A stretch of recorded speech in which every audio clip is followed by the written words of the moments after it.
The NHS are the biggest recruiter in the South Yorkshire region. We have Katie Woodhouse and James Briddick from the education team at the Doncaster and Bassetlaw Teaching Hospital to share their tips on how to complete a successful NHS application.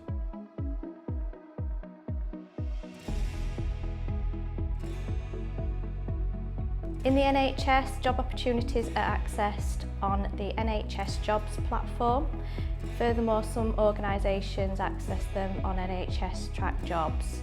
We do also work with a range of other companies, third parties such as South Yorkshire Careers and social media platforms to advertise some certain jobs.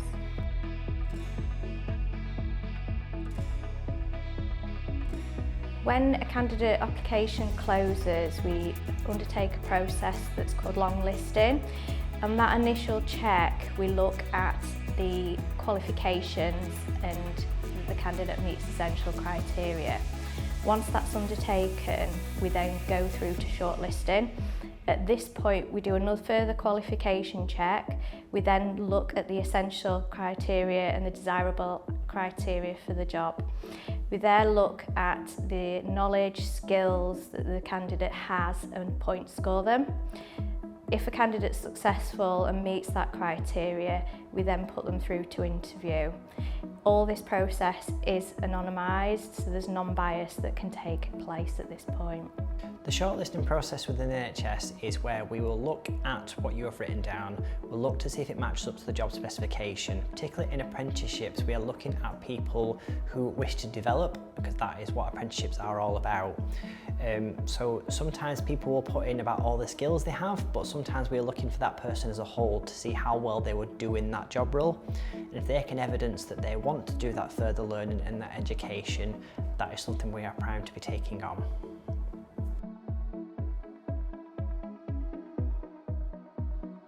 So a successful application in the NHS would very much be to fill in the application in its entirety. Look at all the boxes in detail, fill the right answers into the boxes where it says don't leave any boxes unfilled. When you're looking at there's always supporting evidence, and this is the key. This is what we use instead of a CV or your LinkedIn profile within the NHS. So here I would really look at the job person specification and details. For this, I would talk about how you meet them. Don't be concise. Don't say, I can do, reference to something, how you've done that and how you've met that. You might want to, at this point, think about your work experience that you've had, think about if you've been to the NHS before and what you've done to help you there. Really showcase yourself. Research again is really important in the NHS. Look into the job role. You may want to visit the area before, but also look at platforms, look at your organisation, really understand it, its values and how you meet those. I would also as well show that you have a passion for what you do and how you can make a difference within the NHS as well.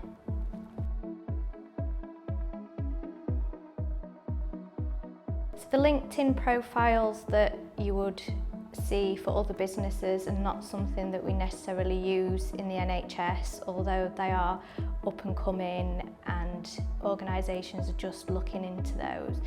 I would always be mindful to look at your online presence, be mindful of your reputation and what you're posting and how you're coming across on your profiles.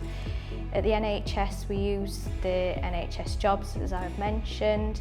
I would always create a profile on there that you can pre-fill in about yourself, and it also opens up platforms to look at up-and-coming job roles that are around the organisations where you want to work, and that way you never miss out on those opportunities for upcoming jobs.